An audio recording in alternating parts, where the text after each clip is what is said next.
Engrandecei ao Senhor, engrandecei comigo. Venham conosco, juntos.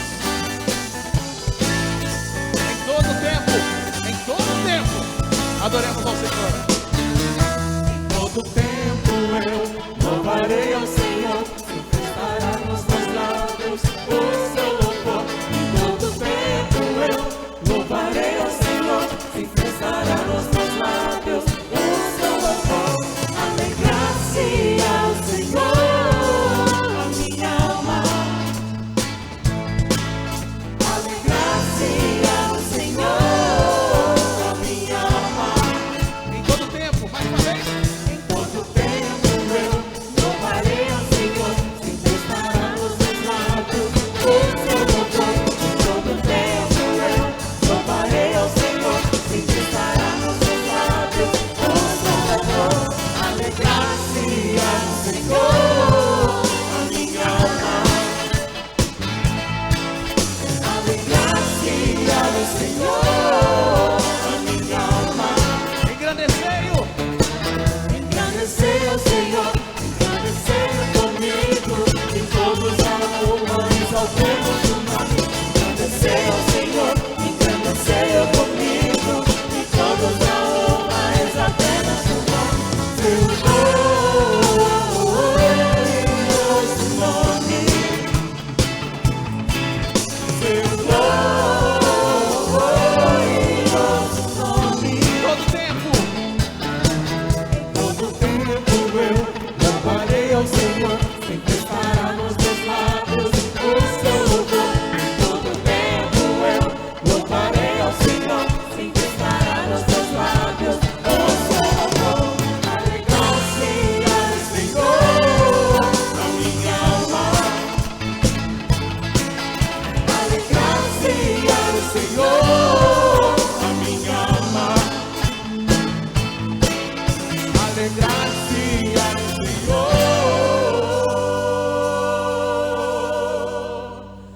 a minha alma.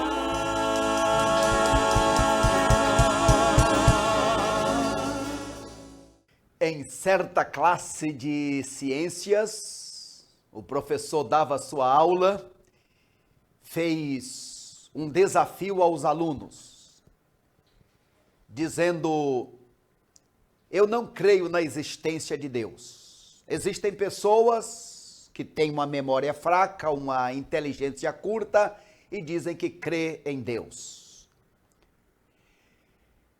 Joãozinho, de 8 anos, estava na classe.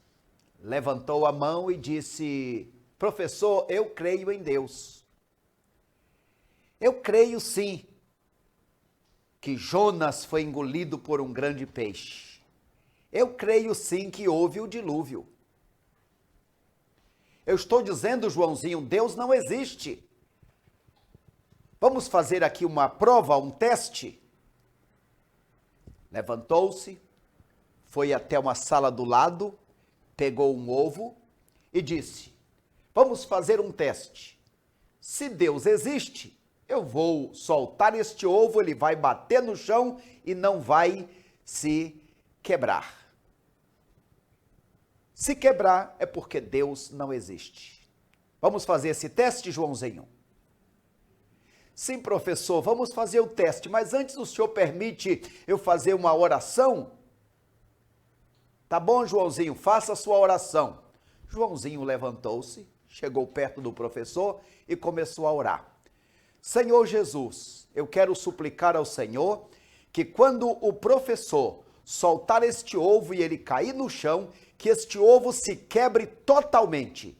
Mas também, Senhor, que na mesma hora em que este ovo cair no chão e quebrar, que o professor tenha um ataque fulminante do coração e caia mortinho. Quando João terminou a oração, todos estavam com os olhos arregalados. O professor estava imóvel. Olhava para o ovo, olhava para o Joãozinho, olhava para a classe e disse: não precisamos fazer este teste. E então colocou o ovo sobre um determinado lugar e ali deixou. A verdade é que as pessoas dizem, eu não creio em Deus. Mas na hora da dor de barriga, a primeira coisa que a pessoa diz é, ai meu Deus. Que neste dia, este Deus que fez, este Deus que sustenta, este Deus que governa, este Deus que está aí aonde você está, este Deus que está conosco aqui agora, que este Deus fale poderosamente aos nossos corações nesta maravilhosa noite. Sejam todos bem-vindos, queridos irmãos e irmãs. Bom estarmos juntos em mais esta oportunidade. Orem a Deus, porque se Deus permitir, na próxima quarta-feira, de hoje a 8, a primeira quarta-feira do mês de junho, nós já queremos fazer um culto presencial. Não sabemos ainda como, a quantidade, aguardem as orientações, mas nós queremos, com a graça de Deus, na quarta-feira, de hoje a 8, estarmos já presencialmente aqui no templo, louvando ao Senhor, exaltando o seu nome. Espero que você esteja aproveitando este maravilhoso mês de maio, o mês das noivas, o mês das mães, o mês da família, o mês de muitos e muitos aniversários. Deus, mais uma vez, continue abençoando a todos os que já fizeram e ainda farão aniversário neste mês de maio. Estamos chegando ao finalzinho de mais um mês. Em primeiro lugar, eu quero agradecer a Deus pelo um grupo de servos fiéis também nos dízimos e nas ofertas.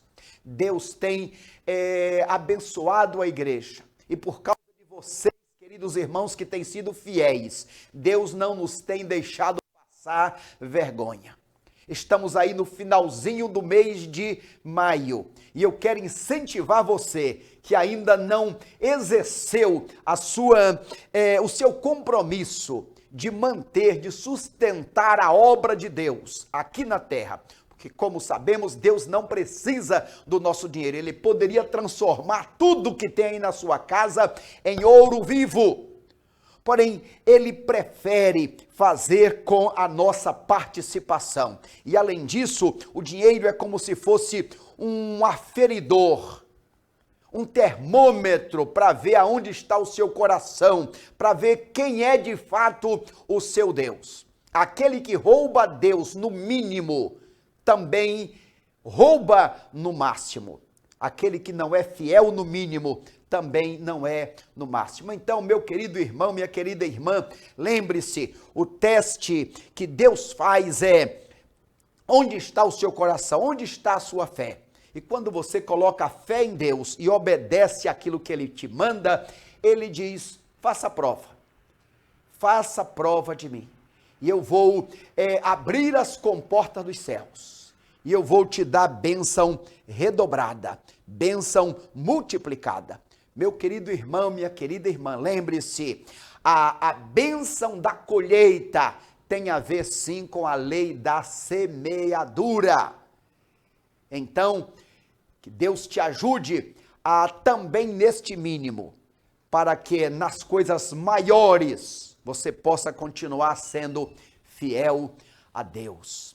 Queremos também louvar ao Senhor pelos muitos que estão levando a sério o compromisso de orar em favor da família, especialmente daqueles que ainda não receberam ao Senhor. Sim, agora neste próximo domingo, dia 31, nós teremos um domingo especial de evangelização, um domingo especial de lançar a rede para proclamar a palavra de Deus, e nós estamos orando e desejamos que os nossos familiares, que os seus familiares também possam receber ao Senhor como Deus da vida deles. Nesta oportunidade, abra o seu coração e deixe Deus falar poderosamente através das músicas, dos cânticos, das palavras e, acima de tudo, da palavra, a palavra de Deus. Nesta oportunidade, iremos pensar sobre o tema em relação a Deus.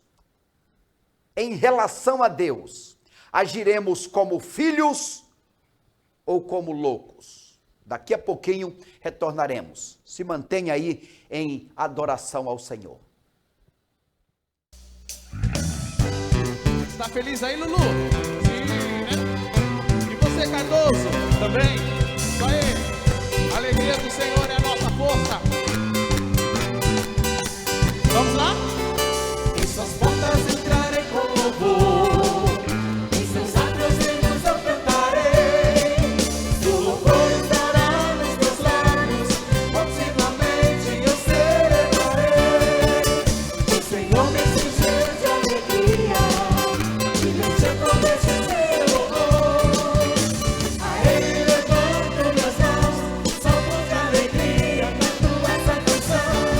Celebrarei, cantarei, celebrarei e dançarei. Celebrarei com tudo que sou, com tudo que tenho, louvarei ao Senhor. Celebrarei, aplaudirei, celebrarei e cantarei. Celebrarei com tudo que sou, com tudo que tenho, louvarei ao Senhor. Com júbilo celebrai ao Senhor, com hinos de louvor. Em sua presença grande alegria, liberdade e seu amor. Com júbilo celebrai ao Senhor, com hinos de louvor. Em sua presença grande alegria, liberdade e seu amor. Vamos mais uma vez cantar ao Senhor. Exalta ao Senhor. Em suas portas. Em suas portas entrarei com louvor, em seus átrios hinos eu cantarei. O louvor estará nos meus lábios, continuamente eu celebrarei.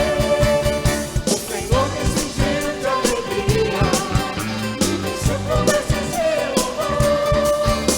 A Ele levanto minhas mãos, salto de alegria, canto essa canção.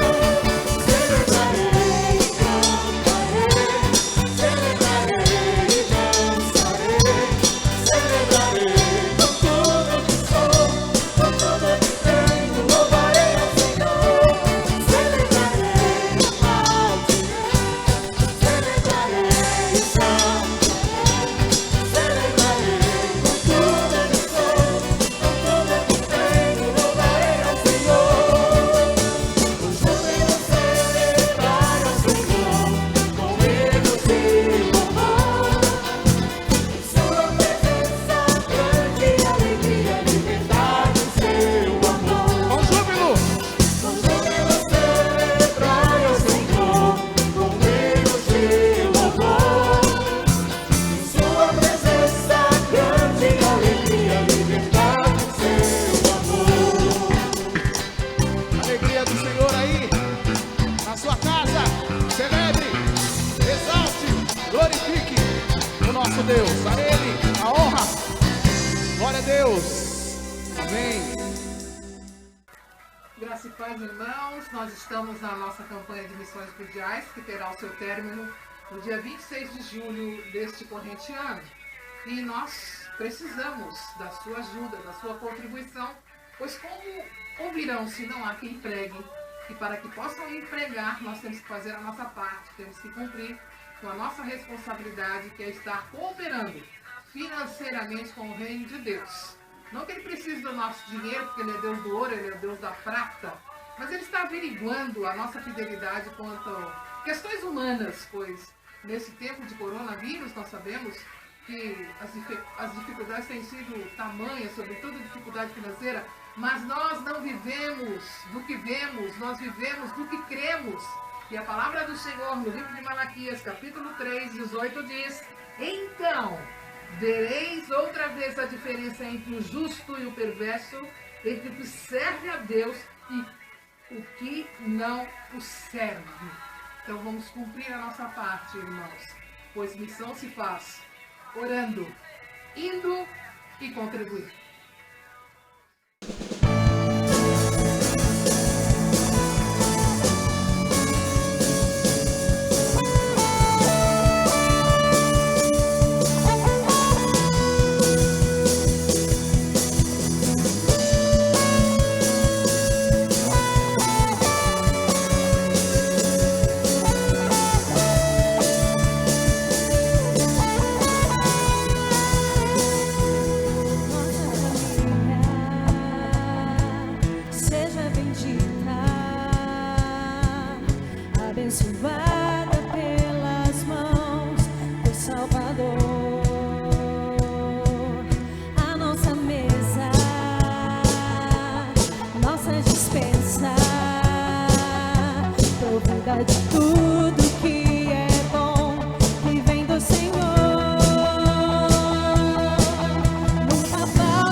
nossas famílias, Senhor.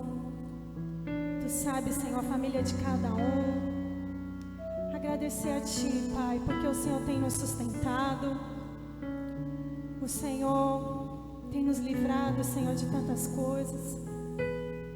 E nós sabemos, Senhor, que quando estamos firmados em Ti, Senhor, nós iremos prevalecer, Senhor, segundo a Tua vontade, segundo o Teu querer, Senhor. Em nome de Jesus eu agradeço, Pai, porque nós temos essa família, Senhor, a família Pibig, Pai. Obrigado, Deus, porque é nesses momentos, Pai, que nós vemos, Senhor, um ajudando o outro, um ligando para o outro, mandando mensagens. Obrigado, Senhor, porque nós somos o Teu corpo, nós somos a Tua família, Senhor. Obrigado, Deus. Obrigado, Jesus. Amém. Em relação a Deus, agiremos como filhos ou como loucos? Quero convidar a todos para pensarmos na palavra de Deus. Se você está aí com a sua Bíblia, abra a sua Bíblia no livro do Salmo, Salmo capítulo 8. Quero destacar aqui alguns versos deste Salmo. Ó Senhor, nosso Senhor, como teu nome é magnífico em toda a terra. Tu que puseste tua glória nos céus. Da boca dos pequeninos e dos bebês fizeste brotar força por causa dos teus adversários, para fazer calar o inimigo e o vingador. Quando contemplo os teus céus, obra dos teus dedos, e a lua e as estrelas que estabeleceste. Quem é o homem para que te lembres dele, e o filho do homem para que o visites? Tu fizeste um pouco menor que os anjos, e o coroaste de glória e de honra. Deste-lhe domínio sobre as obras das tuas mãos, tudo puseste debaixo dos seus pés. Todas as ovelhas e os bois são como animais selvagens. As aves do céu, os peixes do mar e tudo que percorre as veredas dos mares. Ó Senhor, Senhor nosso, como o teu nome é magnífico em toda a terra. Ó Senhor, Senhor nosso, como é magnífico o teu nome em toda a terra. O salmista teve a grandeza, a sabedoria de exaltar, de glorificar, de magnificar o nome de Deus. Aí na sua tela colocamos estes 3 textos bíblicos. E estes 3 textos aí em amarelo, eles ressaltam Deus como Criador. Vamos lembrar juntos, Salmo capítulo 1, versos de 1 ao 5. Gênesis capítulo 1, dos versos 1 ao 5. No princípio criou Deus os céus e a terra, porém, estava sem forma e vazia, e havia trevas sobre a face do abismo, e o Espírito de Deus pairava sobre a face das águas. Disse Deus, haja luz, e houve luz. E viu Deus que era boa, e fez separação entre a luz e as trevas. Chamou Deus a luz dia, e as trevas noite. Houve a tarde e a manhã, isto foi o primeiro dia. O primeiro dia apresenta Deus como maravilhoso Criador de todas as coisas. O segundo texto, veja aí, se você puder na sua Bíblia, Jeremias 27, verso 5. O Senhor diz, eu fiz a terra, o homem e os animais que estão sobre a face da terra, com o meu grande poder e com o meu braço estendido, e os dou àquele a quem for justo. Deus está dizendo, eu fiz todas as coisas e dou e compartilho com aquele que for justo. E o terceiro texto que você pode ver aí destacado, Hebreus capítulo 11, verso 3, que diz assim, pela fé entendemos que foi o universo formado pela palavra de Deus, de maneira que o visível veio a existir das coisas que não aparecem ou das coisas que não se veem. Quando pensamos nestes textos onde ressalta a excelência, a magnitude, a glória de Deus, voltamos para este Salmo de número 8. E neste Salmo de número 8, Deus inspirou o salmista para ver, para apresentar um Deus transcendente e imanente. Este Deus de toda glória, mas que compartilha sua glória conosco através de Jesus Cristo. Quando pensamos então um Deus transcendente e imanente, pensamos em dois conceitos teológicos. A transcendência, Deus está acima de toda a criação. E a imanência, Deus se manifesta na criação.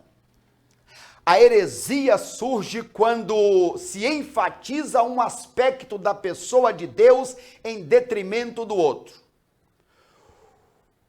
No capítulo 8 de Salmo, versos 3 e 4.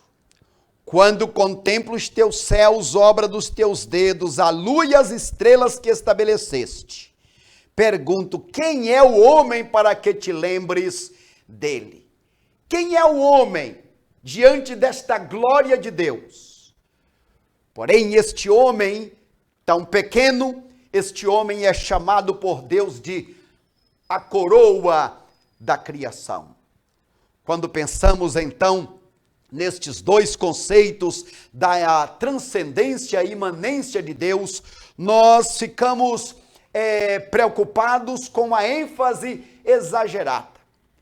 Queridos irmãos, toda heresia é uma verdade torcida, exagerada. Quando o ser humano pensa, por exemplo, na pessoa de Cristo, houve um grupo religioso que negou a divindade de Cristo. Este chamado de o arianismo. Um outro grupo que exaltou a divindade, mas que negou a humanidade de Cristo, chamado de odocentismo. Ou seja, uma ênfase exagerada na transcendência expulsa Deus da nossa realidade humana. Uma ênfase exagerada na imanência ignora o poder de Deus, igualando-o à criatura. Portanto, é preciso equilíbrio. E quero nesta oportunidade que nós olhemos para a grandeza de Deus e a pequenez do homem. Primeiro, veja aí na sua tela. Quando nós olhamos para nós mesmos, pergunto, somos grandes ou pequenos? Quando o homem, na sua loucura, olha para si mesmo com os seus óculos da humanidade, ele se acha grande. Jó, servo de Deus, capítulo 7, verso 17. Afinal, quem é o ser humano para que lhes dê grande importância e coloque sobre ele os teus olhos? Quem é o ser humano? Realmente, quando olhamos para o outro que está do nosso lado, nós somos grandes. E é verdade que a Bíblia diz, e nós fomos feitos à imagem e semelhança de Deus. Deus mesmo nos chama de a coroa da criação, fomos feitos à imagem e semelhança de Deus. Quando pensamos nesta máquina maravilhosa chamada homem, ser humano, o cérebro, 9 milhões de células nervosas, o corpo, 1 trilhão de células, o coração bate 100.800 vezes por dia. Realmente é um ser espetacular, uma máquina maravilhosa. Somos diferentes dos animais, temos o privilégio da consciência. Temos o maravilhoso Espírito eterno. Nós temos um pouco de Deus. Porém, quando olhamos a palavra do Senhor no Salmo 103, versos 15 e 16, você pode ler comigo aí na sua tela, vamos juntos? A existência do ser humano é semelhante à relva. Ele floresce como a flor do campo, o vento sopra e ninguém mais se lembra do lugar onde a planta estivera firmada. Ou seja, este ser tão maravilhoso, tão grande que se exalta tantas vezes, na verdade, é pequeno, é passageiro, é finito.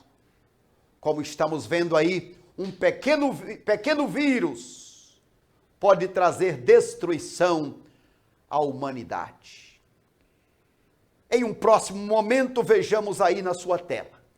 Quando olhamos para o universo, de que tamanho nós nos tornamos. Quando nós olhamos para nós, nos comparando com o outro, realmente somos grandes, uma máquina maravilhosa e muitas vezes até como aquela formiguinha que se revolta contra o elefante, muitas vezes nós achamos que podemos nos levantar contra Deus.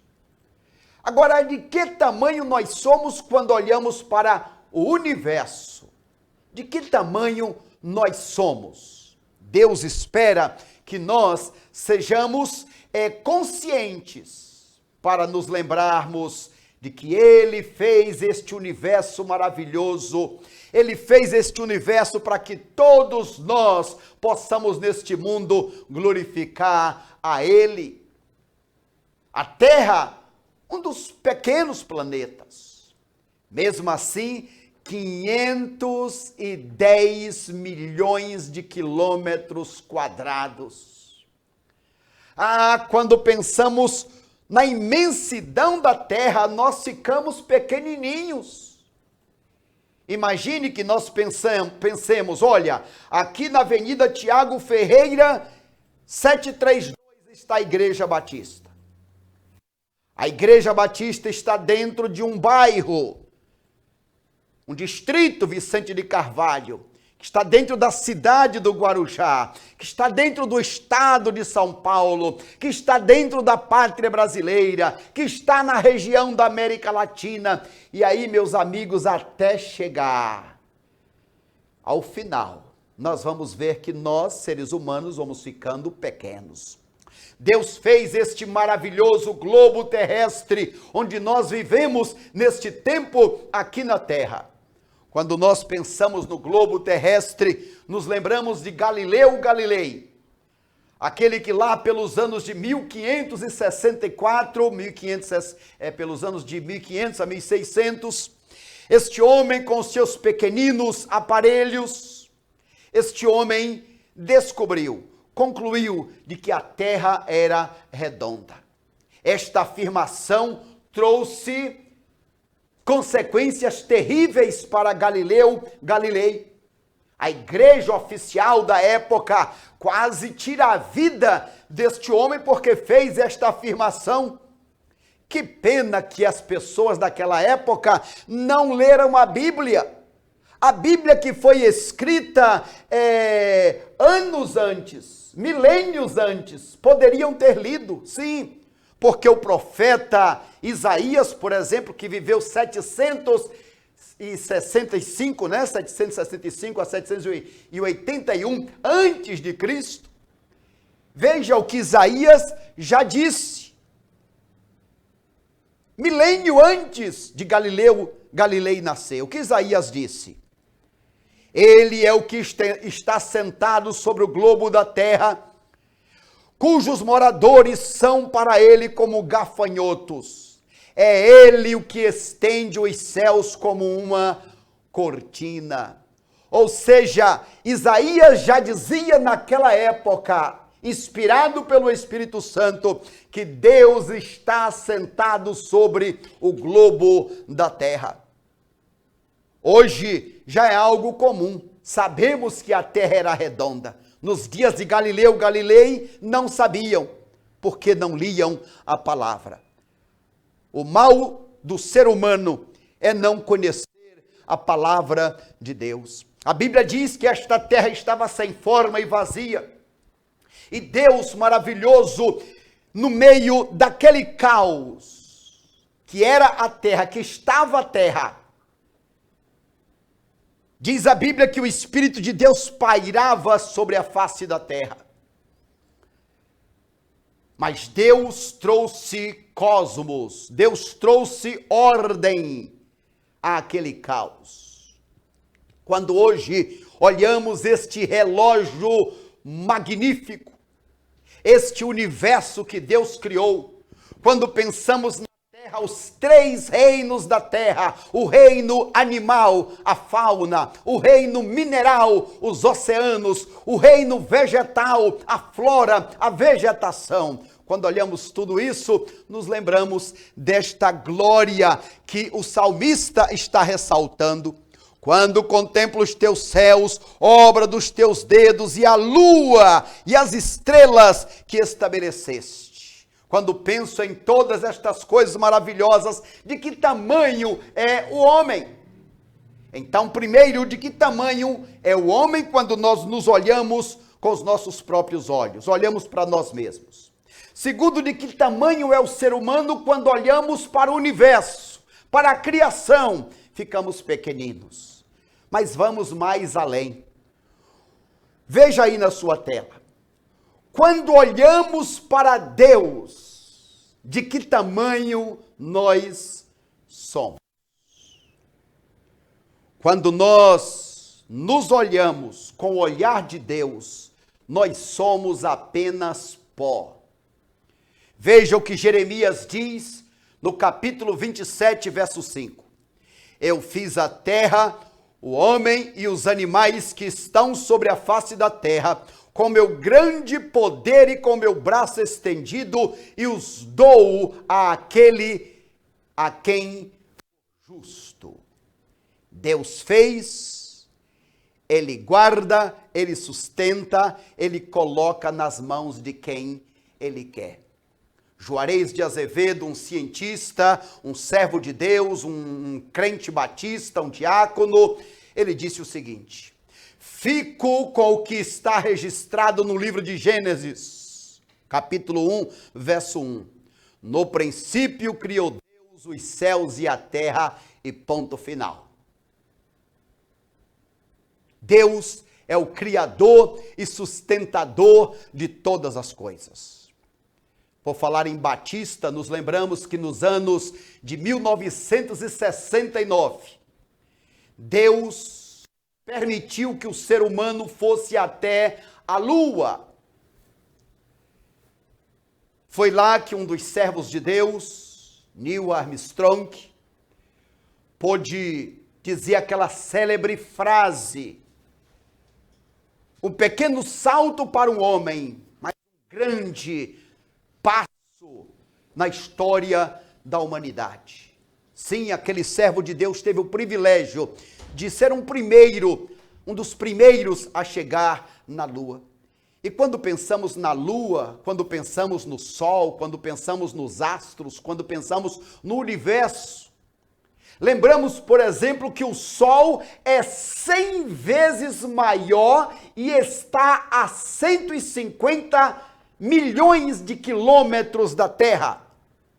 O Sol é 109 vezes maior e está a 150 milhões de quilômetros da Terra. Agora, a que distância está Deus? Se eu dentro da Terra sou um grão de areia,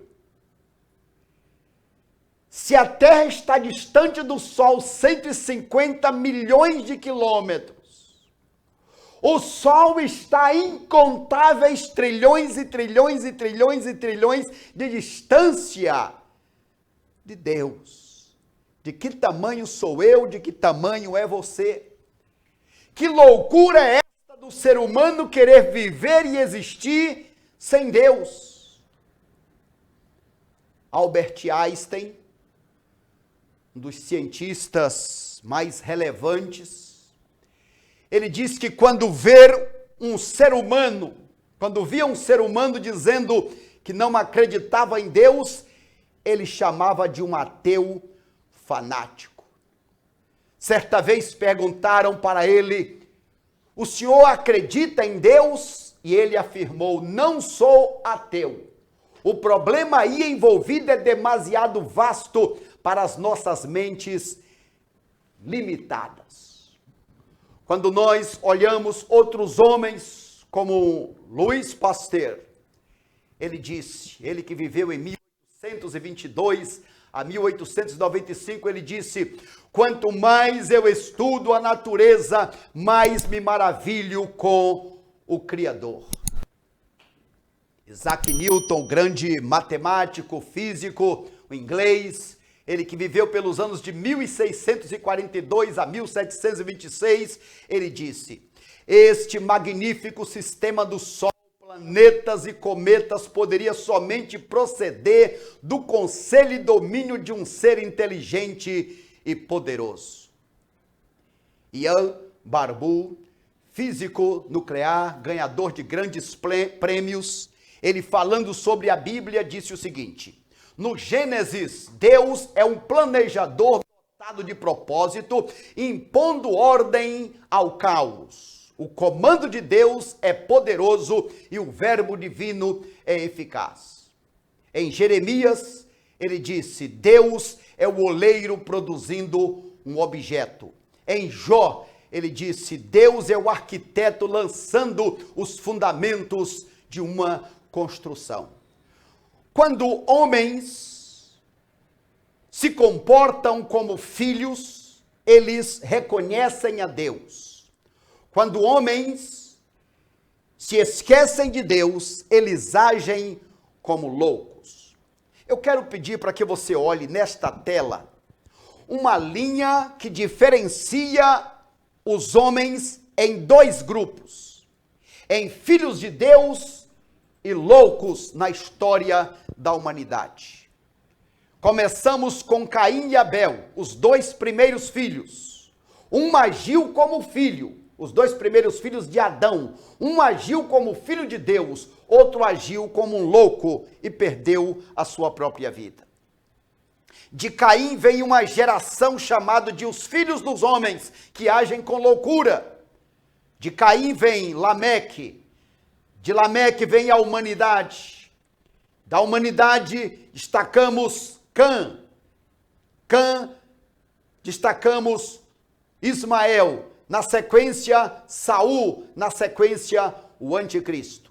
É uma linhagem de filhos dos homens, uma linhagem de pessoas que agiram e agem como loucos. Em Gênesis faz uma separação entre os filhos de Deus e os filhos dos homens. Os filhos dos homens são aqueles que agiram e agem como loucos, se esquecem de que existe Deus. Na linhagem dos filhos de Deus nós temos Abel, temos Enoque, Noé, Abraão, Isaque, Davi e o próprio Jesus Cristo.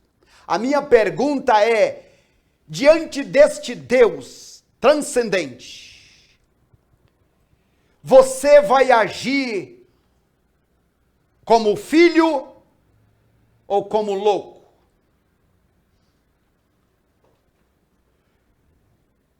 Alguém pergunta: mas o que é ser louco? Ser louco é ser um ateu. Um ateu é uma pessoa que age como um louco. Eu quero dizer para você, no nome de Jesus, que ninguém nasce ateu. Ninguém na terra vai poder dizer: eu não sabia que o Senhor existia. Eu não sabia que o Senhor é o Criador do universo, porque Deus colocou isso dentro, é inato à natureza humana. O ateísmo não é questão intelectual, o ateísmo é uma questão moral. Portanto, cai a ideia dos inocentes, dos povos remotos, daqueles indígenas que nunca conheceram ao Senhor. Não existe este estágio de inocência. A Bíblia vai nos dizer em Romanos capítulo 1, especialmente, de que Deus, pela natureza, se revelou e se revela à criação. Quando nós olhamos este mundo que é chamado cosmos, ordem, é porque existe um Criador. Quando falamos que o homem age como um louco, estamos dizendo desprovido de razão. Segundo a medicina, louco é aquele que tem distúrbio mental grave, que o impede de viver em sociedade. É alguém que tem insanidade mental. Insensato é aquele capaz de rasgar dinheiro, um ato de loucura. Quando falamos em louco, aquele que age, ou segundo a loucura, o sinônimo de loucura, desvario, doidice, insânia, insanidade, insensatez, é ser nécio. Um dos nossos missionários falando para índios, e foi explicar o que diz a Bíblia, por exemplo, no Salmo 14, verso 1, e no Salmo 53, verso 1, que diz o nécio no seu coração, não há Deus. Diz o nécio, não há Deus. Salmo 14, 1. Ele foi explicar o nécio, o que é o nécio? E ele começou a explicar o que é o nécio. E o índio não entendia, e ele explicava, até que finalmente o índio disse: um nécio então é um homem sem cabeça. Sim, o nécio é um homem sem cabeça. É um louco que não usa a sua inteligência para o bem. E quando eu falo em nécio, em agir como um nécio, como um louco e agir como um filho de Deus, eu quero trazer à sua memória dois homens que marcaram a história da humanidade. O primeiro homem está aí na sua tela, Charles Robert Darwin. Este homem, nascido em 1809, na Inglaterra. Este homem teve o privilégio de ter boas oportunidades, nascendo numa família abastarda. Este homem teve o privilégio de nascer num país cristão. Este homem teve o privilégio não só de frequentar uma igreja, não só de frequentar a escola bíblica dominical, como este homem estudou teologia. Mas houve um dia em que a sua filha Anne ficou enferma. E lá pelos anos de 1851, a sua filha, por quem ele orava, a sua filha na doença veio a falecer, veio a morrer. Darwin se revoltou contra Deus. E Darwin propôs uma origem, um mundo sem Deus.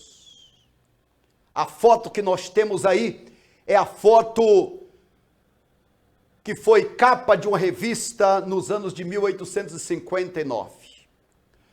Podemos dizer que Darwin foi um homem que evoluiu. Um homem que se animalizou.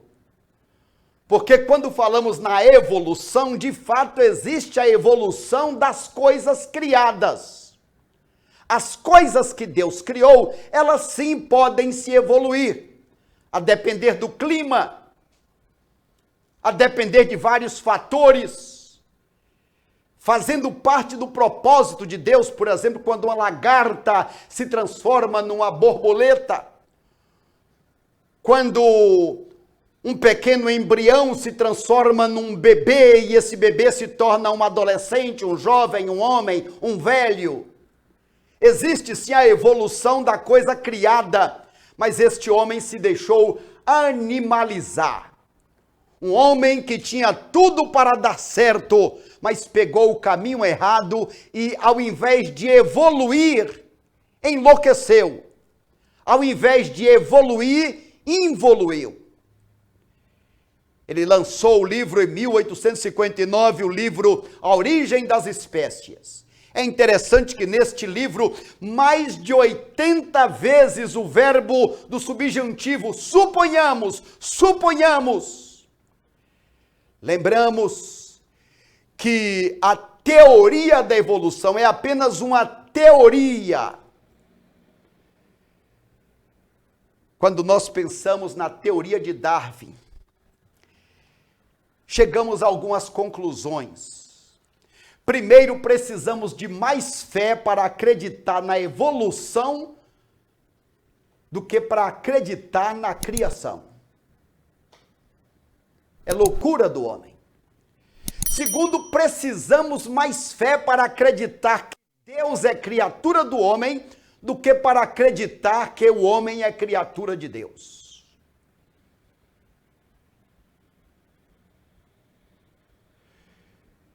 Lamentavelmente, o ser humano, na sua inteligência, se transforma em louco. Precisamos mais fé para acreditar que o cosmos veio do caos, do que para acreditar que o cosmos veio de Deus. Então, este homem é um retrato daqueles que ilustram os loucos. Aqueles que torcem a palavra, daqueles que usam uma inteligência burra, a inteligência que exclui Deus.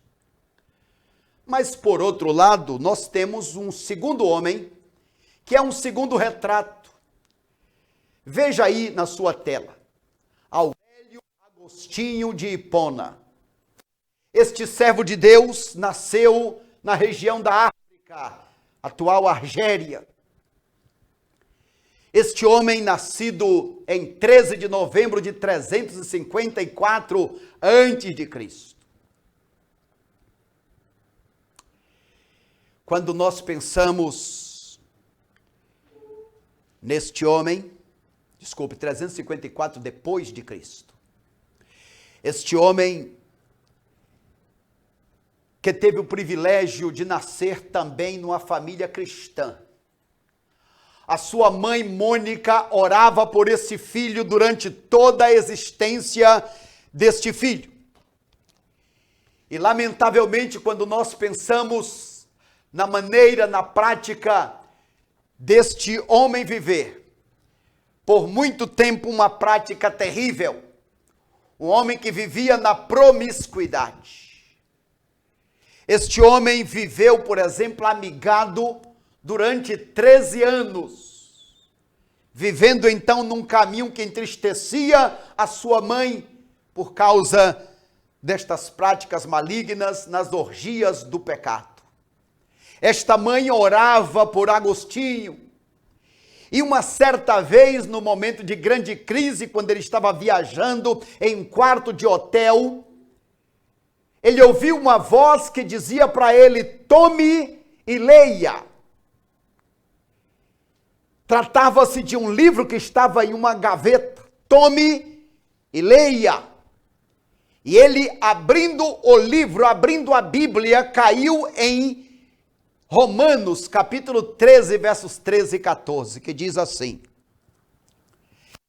vivamos de modo decente, como quem vive de dia, não em orgias e bebedeiras, não em imoralidade sexual e depravação, não em discórdias e inveja, mas revestivos do Senhor Jesus Cristo, e não fiqueis pensando em como atender aos desejos da carne. Imagine para um homem que vive na orgia do pecado, abrir a Bíblia no momento de crise e parece que o próprio Deus está falando com ele. Romanos 13, versos 13 e 14. Este homem, aos 26 anos de idade, se converte e se torna um dos maiores teólogos na história da humanidade. Este homem, para provar a existência de Deus, ele resume com 3 provas, ou com 5 provas, para que as pessoas pudessem compreender melhor. Veja aí na sua tela 5 provas da existência de Deus. E ele vai então nesta sua força, nesta sua inteligência, não apenas humana, mas agora uma inteligência, sabedoria espiritual. E a primeira prova que ele pensa no seu argumento teológico é a prova do motor imóvel. Ou seja, aquilo pelo qual é movido, por sua vez, se move. Então, se eu pego um bastão, o bastão está se movendo. Por que está se movendo? Porque a minha mão está se movendo. A minha mão está se movendo porque o meu braço está se movendo. O meu braço está pegado, atrelado ao meu ombro. E assim eu vou chegar à minha mente. Ou seja, tudo que está se movendo tem uma causa, tem um motor imóvel. Ou seja, Deus é este motor imóvel que move todas as coisas. A segunda prova que o servo de Deus procura usar para convencer as pessoas é a prova da causa primária, que parece com o primeiro argumento. Ele está dizendo, olha, todo efeito tem uma causa. Então, se nós fizermos uma viagem de volta, o efeito teve uma causa, o efeito teve uma causa, o efeito teve uma causa, vamos chegar na causa primeira. E quem é a causa primeira? A causa primeira é Deus. Ele é a causa primeira que não teve causa e que deu e dá origem a todas as coisas e causas. O segundo argumento de Tomás de Aquino, terceira prova, a prova do ser necessário. Tudo que existe no mundo houve um tempo que não existiu e haverá um tempo que não existirá mais. Sendo assim, houve um tempo em que nada existiu.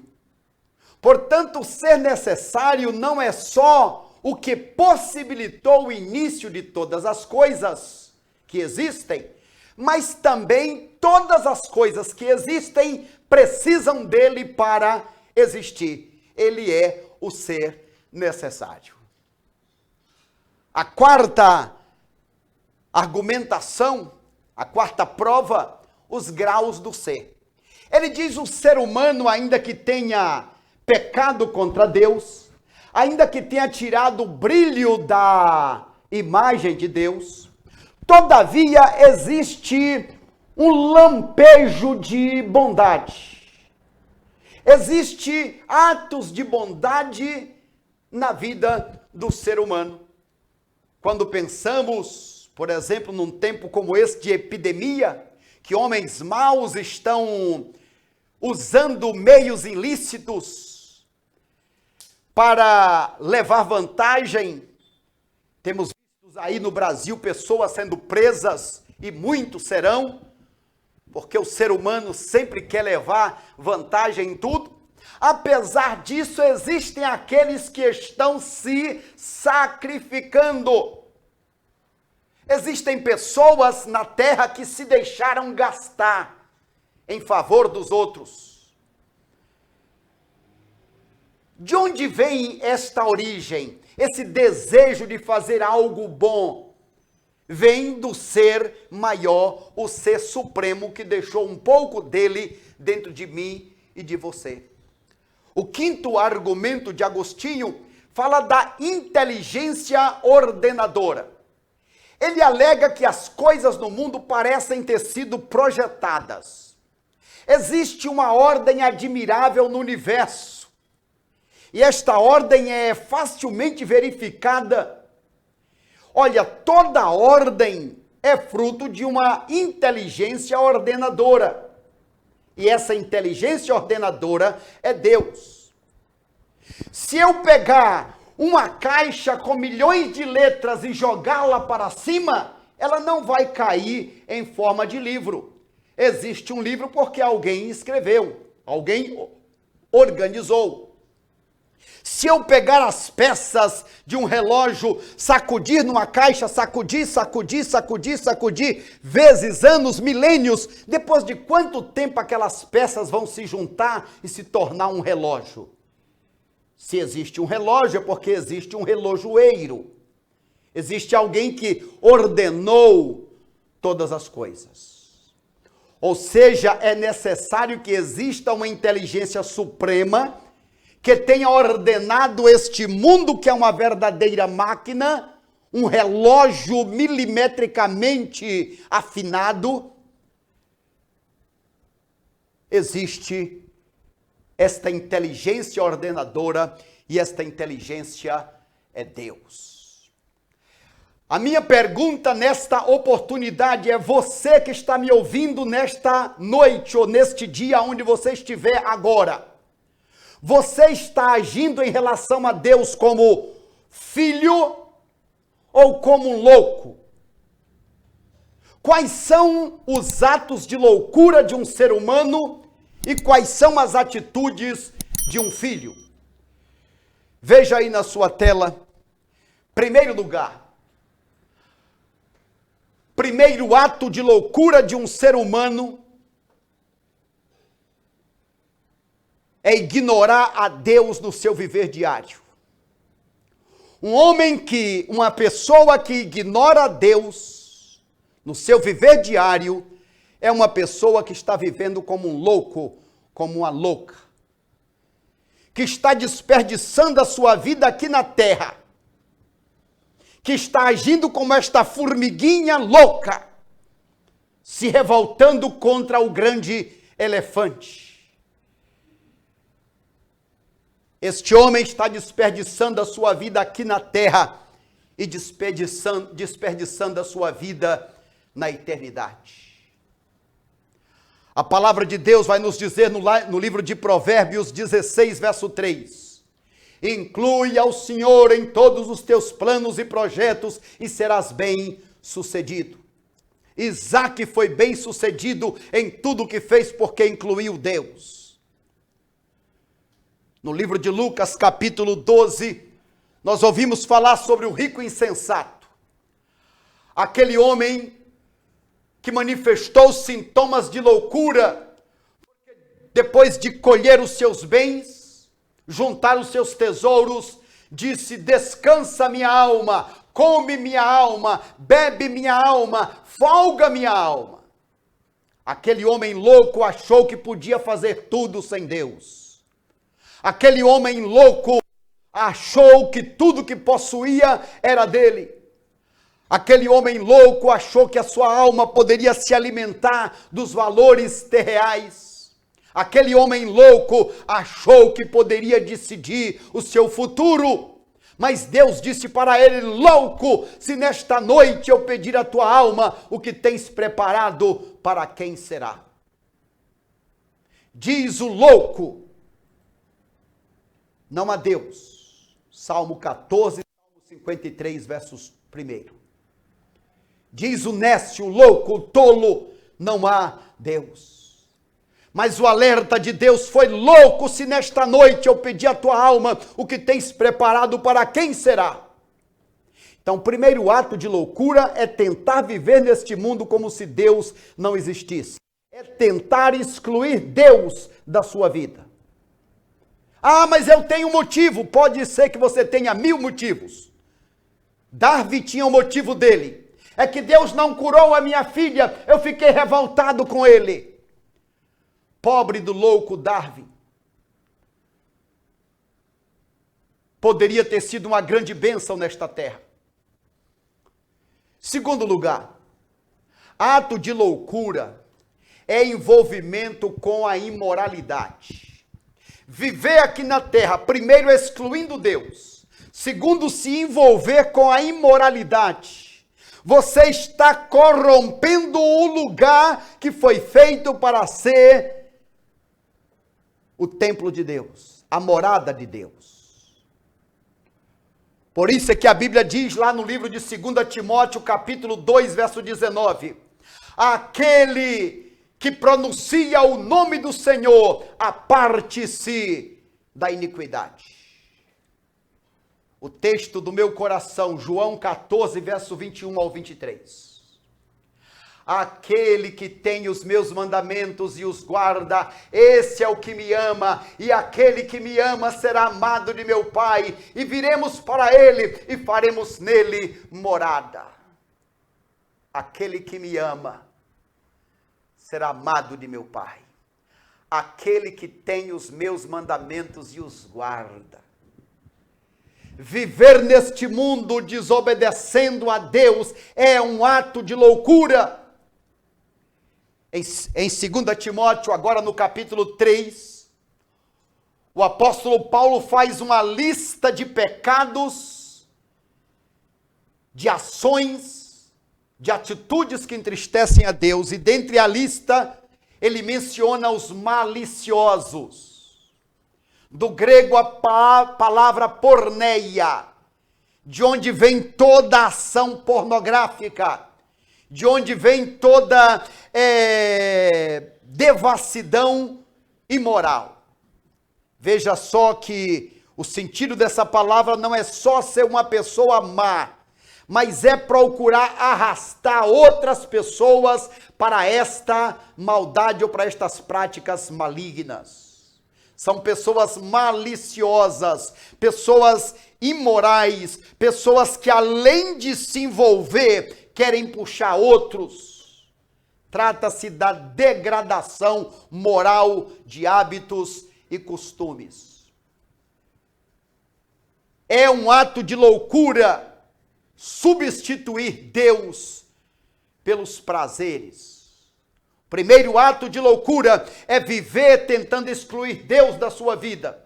O segundo ato de loucura é colocar outras coisas como prazeres no lugar de Deus. Tentar se alimentar com coisas como o rico louco que diz: come, bebe, folga minha alma com esses prazeres que eu alcancei. O terceiro ato de loucura de um ser humano, e este é o mais terrível, é o pior de todos, é o orgulho espiritual. Tentar viver se afastando de Deus. Tentar se preencher com a iniquidade, com a devassidão. E terceiro, achar que é Deus. Achar que não precisa ao ponto de eu sou o meu próprio Deus. Por que será que este pecado é o pior dos pecados? O pecado do orgulho espiritual é o mesmo pecado que levou a Satanás a se orgulhar contra Deus, a se rebelar contra Deus. A palavra de Deus vai dizer em 1 Crônicas, capítulo 21, verso 1. Então Satanás se levantou contra Israel e incitou Davi a enumerar o exército de Israel. De todos os pecados de Davi, este pecado de querer ser grande, de ter o maior exército, o pecado do orgulho espiritual, foi o maior dos pecados. Veja o que a Bíblia diz em 2 Samuel, capítulo 24, e 1 Crônicas, capítulo 21. A ira do Senhor se tornou a acender, e com a sua permissão Satanás se levantou contra Israel e induziu a Davi a fazer o recenseamento. Este orgulho espiritual acontece na vida daquele que não é crente quando ele quer, primeiro, agir e viver como se Deus não existisse. Quando ele quer agir como se Deus fosse os prazeres. Eu não preciso de Deus para me preencher, eu me preencho com os meus prazeres, com as minhas riquezas.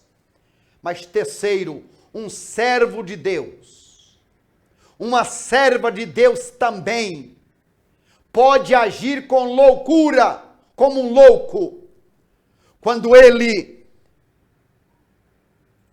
se envaidece, Quantos homens e mulheres que Deus já usou, que já foram tremendamente usados para abençoar pessoas, mas que depois se envaideceram,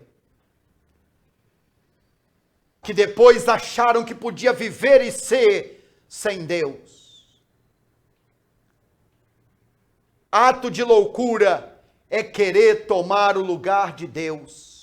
Isso aconteceu com Davi quando ele quis contar o exército. Isso aconteceu com Moisés quando ele bateu naquela rocha como se ele fosse Deus e pudesse fazer o milagre. Acontece com muitos crentes, com muitos líderes, com muitos pastores, pessoas que um dia já foram bênçãos nas mãos de Deus, mas que se deixaram enlouquecer e criaram fogo estranho e inventaram milagres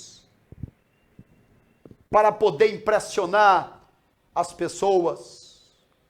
Quando um crente passa o dia todo e não lê a Bíblia, quando um crente passa o dia todo e não tem tempo para orar, quando um crente passa a semana toda e não fala do Evangelho para ninguém, quando ele fala sobre tudo menos sobre a volta de Jesus, quando ele fala sobre tudo menos sobre a pessoa do Espírito Santo, quer dizer que ele está vazio, quer dizer que ele está vazio de Deus, mas está cheio de si mesmo, está inchado, está com orgulho espiritual. Você tem agido como louco? O louco é aquele que tenta excluir Deus da sua vida. O louco é aquele que tenta encher o seu vazio com coisas, com prazeres. O louco é aquele que tenta viver aqui na terra, fazendo o trabalho de Deus como se ele fosse Deus. O orgulho espiritual. Mas eu quero dizer para você também nesta oportunidade, no nome de Jesus, que você pode agir como filho de Deus. Quais são as atitudes de um filho de Deus? Gosto do salmista. Ó Senhor, Senhor nosso, quão magnífico é o teu nome em toda a terra. Pois no céu expuseste nos céus a tua majestade. O nosso Deus Yahvé, o nosso Deus Adonai, ó Senhor, Senhor nosso. Quando um homem reconhece Deus como seu Senhor, quando o homem reconhece a glória de Deus, quando o homem vê Deus, quando um homem, um ser humano glorifica a Deus, honra, adora, está agindo como filho. Veja aí na sua tela, primeiro lugar, glorificamos a Deus. Uma atitude de filho é glorificar a Deus pela revelação mostrada nos céus. Os versos 3 e 4 do Salmo vai dizer: quando contemplo os teus céus, obra dos teus dedos, a lua e as estrelas que estabeleceste, pergunto, que é o homem para que te lembres dele, e o filho do homem para que o visites? E aí, no verso 4,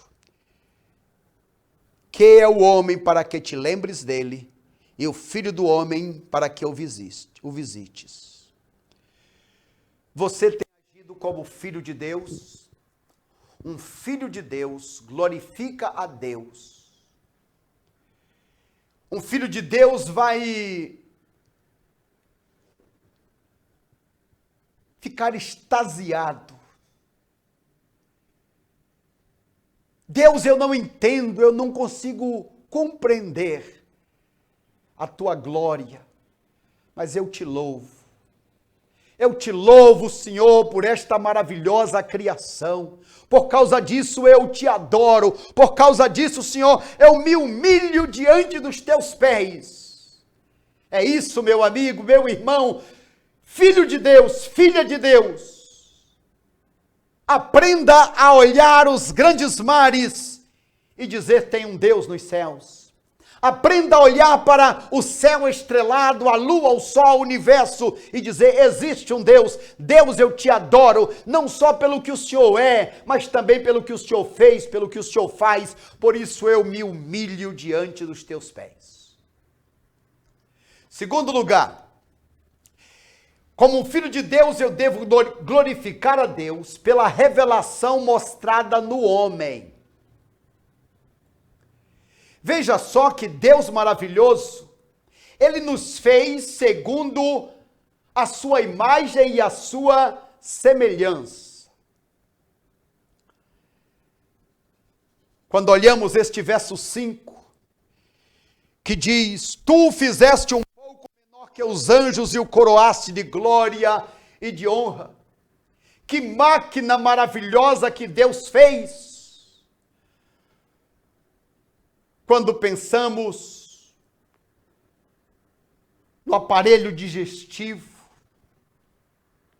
quando pensamos nos órgãos do sentido, quando pensamos nesta capacidade que o homem tem de viver aqui nesta terra como líder, como aquele que administra as coisas que Deus criou, devemos glorificar a Ele, porque fomos criados à sua imagem e semelhança, porque temos um pouco dele dentro de nós, temos capacidades que os animais não têm. Pelo menos 5 capacidades poderíamos destacar. O ser humano, ele tem a consciência do que é certo, do que é errado, do posso ou do não posso. O ser humano, ele recebeu a capacidade de pensar, poder intelectivo, a capacidade de amar, o poder afetivo, a capacidade de escolher, o poder volitivo. Deus também nos deu o Espírito eterno. Os animais têm alma vivente, mas morreu, acabou. O ser humano tem espírito eterno. Ou seja, depois que nós nascemos, nunca mais deixaremos de existir. Então, viver neste mundo, agradecendo por tudo que é, por esta máquina maravilhosa, e se preparando para viver a eternidade, é agir como filho. É agir como alguém que pensa, que raciocina, que tem consciência, tem um Deus. Deus me guarda, me protege, e no final eu vou ter que comparecer diante dele. Terceiro e último, diz o salmista, um filho deve glorificar a Deus pela revelação exata da pessoa de Cristo. Jesus leu estas palavras e trouxe estas palavras para ele. Quando nós pensamos em Hebreus, e que diz que Jesus, ele é a revelação exata. Olha só, o salmista no Salmo 8, ele está se referindo, ou está sendo repetido, lá em Hebreus capítulo 2, verso 7. Fizeste-o por um pouco menor que os anjos, de glória e de honra o coroaste.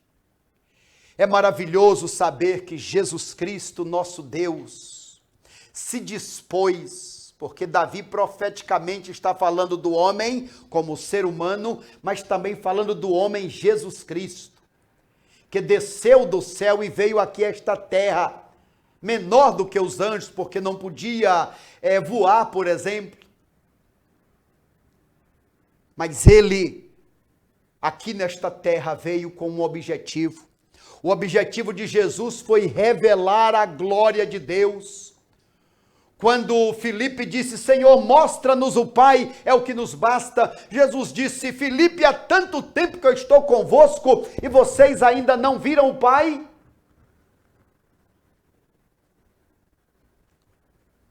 Filipe, quem vê a mim, vê ao Pai, porque eu e o Pai somos um. Deus tem se revelado pela criação, Deus tem se revelado pela palavra, Deus tem se revelado através de sonhos, mas a maior e melhor revelação de Deus foi e é Jesus Cristo. Portanto, nesta oportunidade eu quero perguntar a você, diante deste Deus transcendente, deste Deus imanente, diante deste Deus todo-poderoso, criador, sustentador, diante deste Deus eterno, onipresente, onisciente, este Deus eterno, diante dele, você vai agir como um louco ou como um filho? Como um louco é excluir Deus. Como louco é tentar encher-se de outras coisas que não seja Deus. Como louco é agir como se fosse Deus. Querer tomar o lugar de Deus com orgulho espiritual. Todavia, quando a pessoa ela se torna como filho, ela vai glorificar a Deus pela criação. Vai glorificar a Deus pelo que ele fez e pelo que ele é. A pessoa vai glorificar a Deus por causa de si mesmo. Eu olho para mim e reconheço, tem um Deus, eu o glorifico. E esse filho vai dizer, muito obrigado a Deus, porque apesar de nós não conseguirmos ver o Senhor, nós olhamos para Jesus, revelado na Bíblia, Jesus que viveu aqui, e nós queremos também viver como filhos. Nós queremos também ser desta família.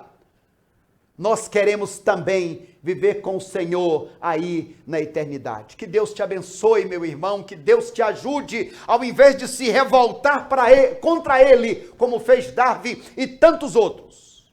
Estou revoltado porque Deus não curou, estou revoltado porque Deus não deu, estou revoltado porque eu não recebi. Artimanha diabólica, no nome de Jesus, expulsa isso do teu coração e diz, Deus, tu és Deus na minha vida, Deus, tu és o meu Senhor. Faça como Jó, ainda que Deus me mate, eu prefiro ficar com o meu Deus. Que seja assim na tua vida, que você haja como filho, como filha, para a glória de Deus e para a tua alegria. Deus te abençoe.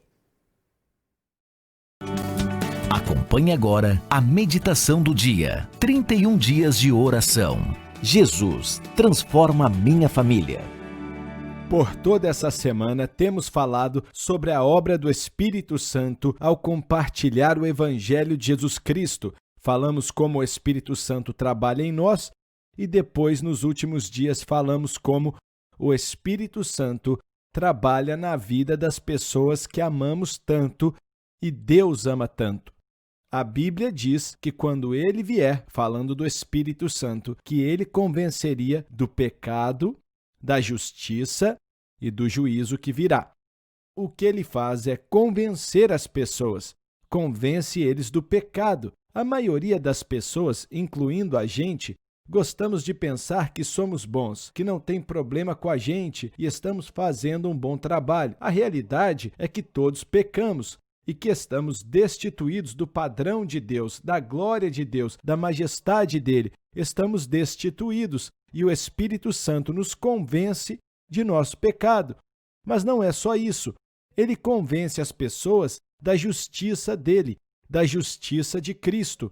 Quando as pessoas entendem que falharam e pecaram, eles tentam ser melhores e pensam, se eu orar mais, for mais religioso e frequentar mais o lugar onde adoro a Deus, fazendo coisas desse tipo, eu vou ficar bem.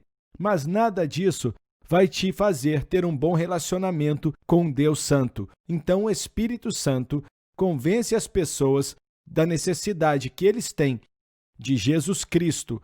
Ele é nossa justiça e a única justiça que a pessoa pode ter é Jesus. Então ele os convence que a necessidade deles de Jesus, ele fala ao coração deles e mostra que Jesus é a única esperança de nossas vidas. E a terceira coisa que ele faz é convencer as pessoas não só da necessidade que eles têm de Jesus, mas do juízo que virá. Que um dia vamos estar diante de um santo Deus prestando conta de nossas vidas. O Espírito Santo convence as pessoas disso. Nós não fazemos isso. mas ele pode e ele convence. E quando o povo é convencido disso, clama e diz: eu preciso de Jesus. Já vi acontecer várias vezes pessoas começando a chorar quando entenderam a necessidade que eles têm de Cristo e abriram o coração para Cristo. Então precisamos da obra do Espírito Santo para transformar a vida das pessoas que temos orado por elas, com quem temos compartilhado o nosso testemunho. Eu quero te encorajar hoje, te encorajar a convidar os amigos que você tem para vir ouvir nosso evento especial, quando vamos levar o Evangelho de Jesus a eles. Deus te abençoe e espero compartilhar mais com você amanhã. Você acompanhou a meditação do dia, 31 dias de oração. Jesus transforma minha família.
Te convidar para nós orarmos ao Senhor.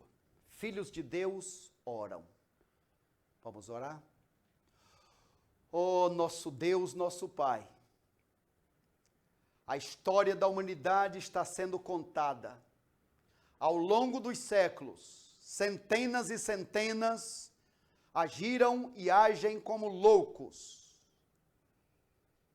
excluindo o Senhor, tentando se alegrar com seus prazeres, ou se envaidecendo, tomando o lugar do Senhor.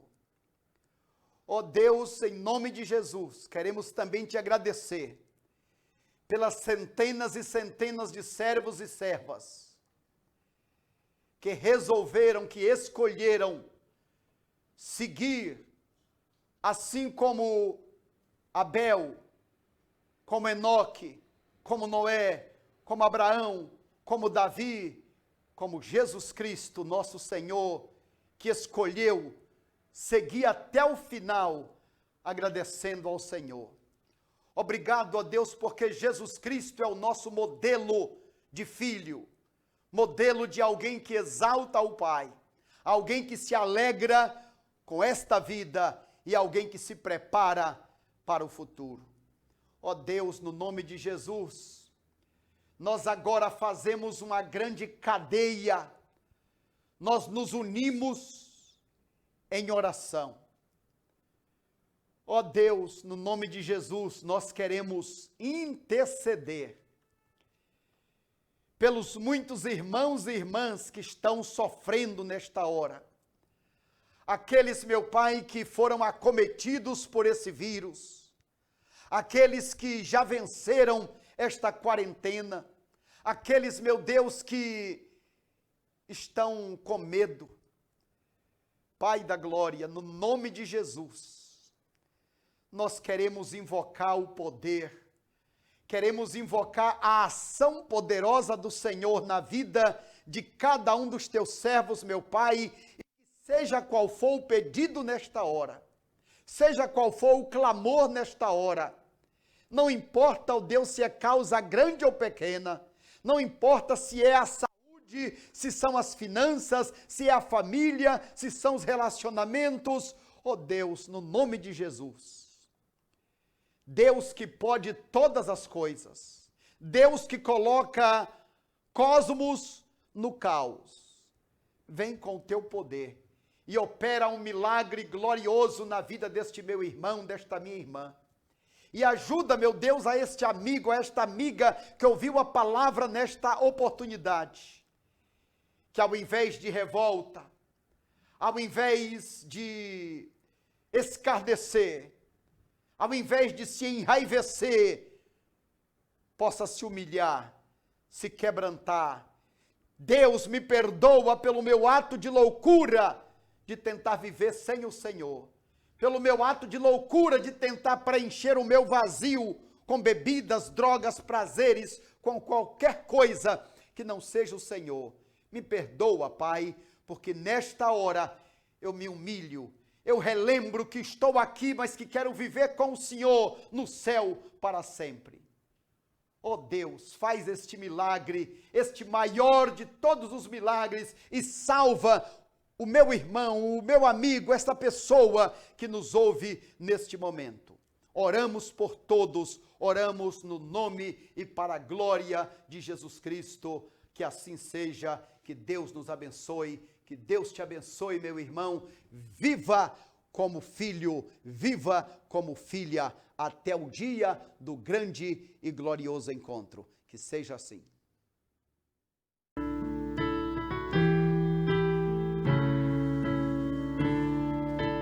Quero viver perto de ti, sei que és real e vives em mim. Quero ouvir anjos cantarem em uma só voz. Aleluia, Santo, Santo, poderoso, o grande eu sou, que és digno, não há outro.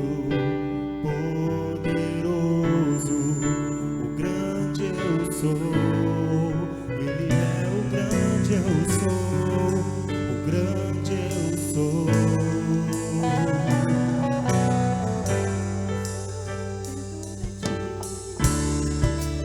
Quero estar perto de ti, o mundo amar, sem medo e ficar, ver ossos secos, ouvir outra vez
que Jesus é o Rei dos Reis.